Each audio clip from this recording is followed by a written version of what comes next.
ملتان کا Qasim park stadium میدان جنگ بن گیا۔ اپوزیشن کی جلسہ کرنے کی ضد، حکومت کا اجازت سے انکار۔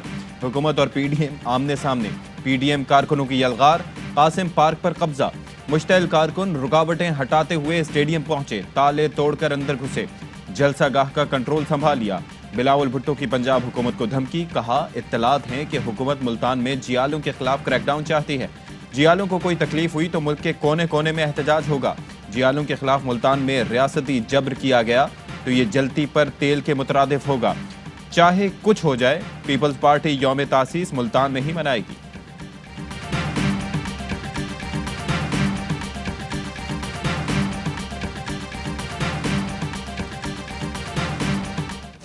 پی ڈی ایم کارکنوں نے ملتان قاسم باغ میں ڈیرے ڈال دیے۔ کارکنوں کی 30 نومبر تک جلسہ گاہ میں رہنے کی تیاری، ٹھنڈ میں رات گزارنے کا بھی انتظام کر لیا، رضائیاں منگوا لی۔ علی قاسم گیلانی کی دھمکی، کہتے ہیں اسٹیڈیم میں 4-5 ہزار کارکن موجود ہیں، انتظامیہ نے کریک ڈاؤن کیا تو کارکن کنٹرول سے نکل جائیں گے۔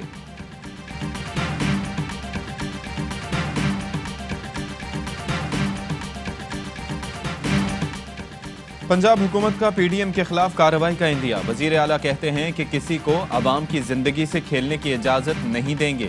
معاون اطلاعات فردوس عاشق آوان نے کہا کہ قانون ہاتھ میں لینے والوں کے خلاف کارروائی ہوگی۔ حکومت کے پاس طاقت بھی ہے اور آئینی تحفظ بھی، طاقتور کو قانون کے تابع لائیں گے۔ پی ڈی ایم کارکنوں سے قاسم پارک کا قبضہ چھڑانے کے لیے آپریشن متوقع، قریبی اضلاع سے پولیس کی نفری طلب۔ ہنگامہ آرائی پر پی ڈی ایم رہنماؤں کے خلاف مقدمہ، 70 نامزد اور 300 نامعلوم افراد بھی شامل۔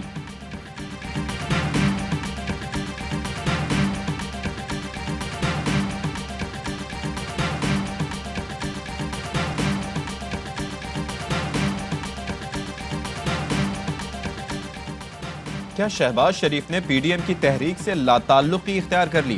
مولانا فضل الرحمان تعزیت کے لیے آئے، تعزیت کی، لیکن شہباز شریف ملتان اور لاہور جلسوں سمیت سیاسی معاملات پر گفتگو میں شریک نہ ہوئے، جلد ماڈل ٹاؤن اپنی رہائش گاہ چلے گئے۔ رانا ثناء اللہ کی تصدیق، بتایا مولانا فضل الرحمان اور مریم نواز کی ملاقات میں پی ڈی ایم کے ملتان جلسے سے متعلق تبادلہ خیال ہوا، شہباز شریف شریک نہیں تھے۔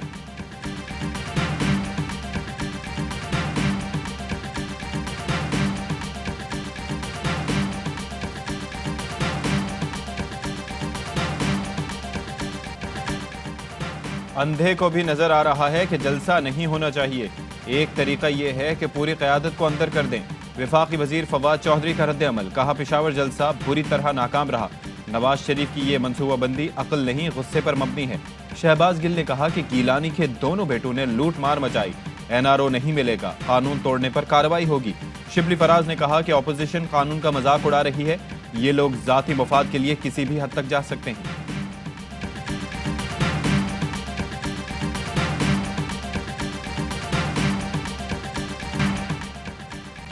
جو 22 سال جدوجہد کر کے آیا اسے سلیکٹڈ کہا جاتا ہے۔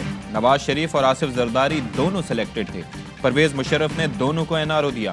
وزیر اعظم کہتے ہیں کہ بلاول بھٹو کو پرچی مل گئی، وہ لیڈر بن گیا۔ مریم نواز کو باپ کی وجہ سے پوزیشن مل گئی۔ اپوزیشن نے ایف اے ٹی ایف پر حکومت کو بلیک میل کیا۔ اپوزیشن کی 34 ترامیم کا مقصد این آر او لینا تھا۔ میری اپنی حکمت عملی ہوتی ہے، لوگ اسے یو ٹرن کہتے ہیں۔ حکمت عملی تبدیل کرنے کا اصل مقصد کامیاب ہونا ہوتا ہے۔ کچھ لوگ بدنیتی سے تنقید کرتے ہیں جو بے نقاب ہو جاتے ہیں۔ فوج نے کبھی نہیں کہا یہ کروں یہ نہ کروں، فوج کی طرف سے کوئی پریشر نہیں۔ جنرل عاصم باجوہ کو چیئرمین سی پیک میرٹ پر لگایا، وہ بلوچستان میں کام کر چکے تھے، ان کی تعیناتی پر چین سے بھی مشاورت کی، کسی کے دباؤ پر نہیں لگایا۔ کسی کو اعتراض ہے تو نیب سے رجوع کرے۔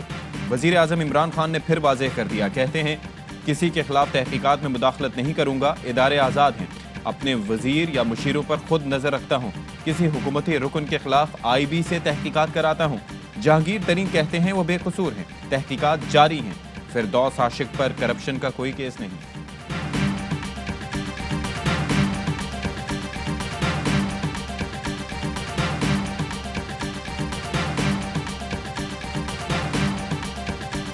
ہندوستان سٹیل مل ہمارا ایک قومی اثاثہ ہے اور اس کے ساتھ جو ہوا ماضی میں وہ ایک دردناک کہانی ہے، کرپشن کی، مس مینجمنٹ کی، اوور سٹافنگ کی۔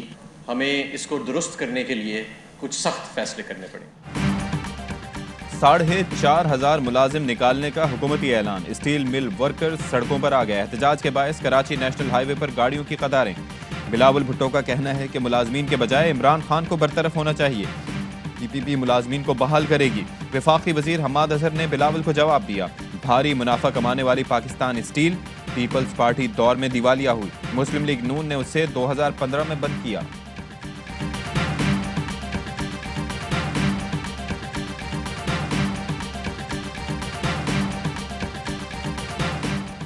بلدیاتی انتخابات میں لاڑکانہ سے پی ٹی آئی ہی جیتے گی، وفاقی وزیر اسد عمر کا دعویٰ، کہا سندھ میں زرداری حکومت کے دن کم رہ گئے، کوئی بھی شخص ڈوبتی ہوئی کشتی میں سوار نہیں ہوتا۔ سندھ میں جاری تنظیمی رسہ کشی کا مطلب ہے کہ پی ٹی آئی کی کشتی آگے بڑھتی نظر آ رہی ہے۔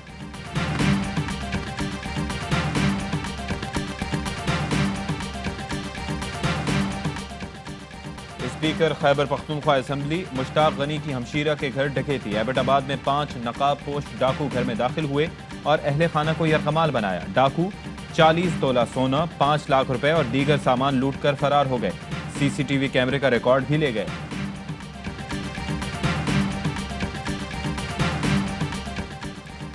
سندھ کے سرکاری اسپتالوں کی حالت نہ بدلی، سجاول میرپور بھٹورو کے سرکاری اسپتال میں لیڈی ڈاکٹر موجود نہ تھی، حاملہ خاتون نے قریبی درگاہ کے احاطے میں بچے کو جنم دیا۔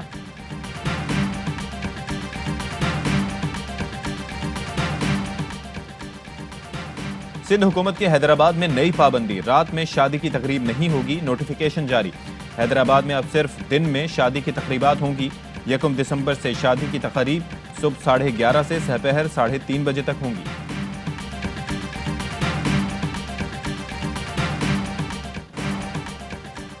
پاکستان میں کورونا کے مزید 45 مریض انتقال کر گئے، اموات کی تعداد 7,942 ہو گئی، مزید 3,045 افراد میں وائرس کی تصدیق۔ کمپلیٹ لاک ڈاؤن کرتے ہیں تو ایک طرف تو آپ اس کو کنٹرول کر لیتی ہیں، لیکن اس کا ایک نقصان یہ ہوتا ہے کہ اس میں بہت سارے غریب افراد جو ہیں ان کے روزگار پہ اثر پڑتا ہے، صنعتیں کھول رکھی ہیں اور لوگ جو ہیں بیمار زیادہ ہوں گے، اموات زیادہ ہوں گی۔ مکمل لاک ڈاؤن نہ کیا تو کورونا زیادہ پھیلے گا، کورونا کی شکل تبدیل ہو چکی ہے، زیادہ شدت سے حملہ کر رہا ہے۔ ڈاکٹر عطاء الرحمان کہتے ہیں کہ حکومت کو فوری طور پر دفعہ 144 نافذ کر دینی چاہیے۔ ڈاکٹر شاذلی منظور نے بتایا کہ کورونا کی دوسری لہر میں زیادہ مریض اسپتال آ رہے ہیں، اسپتالوں میں دباؤ بڑھ گیا ہے، اسلام آباد کے اسپتالوں میں وینٹیلیٹرز اور بیڈز کی قلت ہو گئی ہے۔ لاکھوں افراد کی جان لینے والا کورونا بھارت سے پھیلا، چینی سائنسدانوں نے دعویٰ کر دیا۔ برطانوی اخبار ڈیلی میل نے انکشاف کیا کہ ممکنہ طور پر کورونا وائرس گزشتہ سال گرمیوں میں بھارت میں پیدا ہوا، جہاں انسان اور جانور ایک ہی آلودہ پانی پیتے ہیں۔ وائرس کئی ماہ تک بغیر کسی تشخیص کے لوگوں کو متاثر کرتا رہا، جس کے بعد ووہان پہنچا اور وہاں پہلی بار شناخت ہوئی۔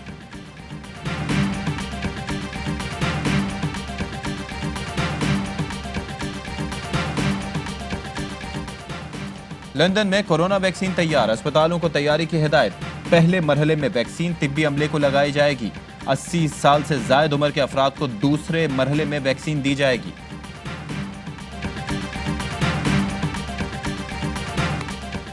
گجرخان میں گھریلو جھگڑے پر ماں نے مبینہ طور پر 3 بیٹیوں کو کنویں میں پھینک دیا، خودکشی کی بھی کوشش کی، بچیاں دم توڑ گئیں، خاتون تشویشناک حالت میں اسپتال منتقل۔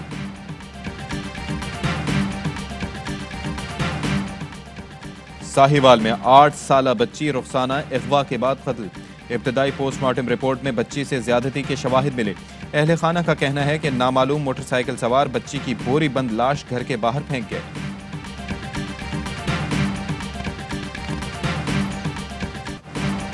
کراچی ڈیفنس میں مبینہ پولیس مقابلہ، 5 ڈاکوؤں کی ہلاکت کی تحقیقات، کراچی پولیس نے پنجاب پولیس سے ملزمان کا ڈیٹا مانگ لیا، ہلاک ڈاکو گینگ کے سربراہ اور ایڈوکیٹ علی حسنین دونوں کا تعلق خانیوال سے ہے، ہلاک ڈاکو سب سے زیادہ ایڈوکیٹ کے ڈرائیور سے رابطے میں رہا۔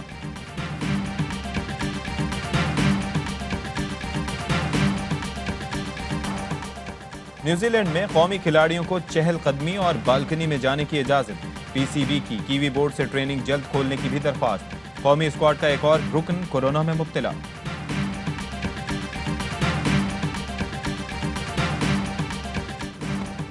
کوئٹہ میں انٹرنیشنل اسکواش لیگ کا انعقاد، عالمی رینکنگ کے 4 پلیئر سمیت 32 کھلاڑیوں کی شرکت، 16 خواتین بھی شامل ہیں۔ 5 روزہ مقابلوں میں نوجوانوں کو صلاحیتوں کے مظاہرے کا سنہری موقع ملے گا۔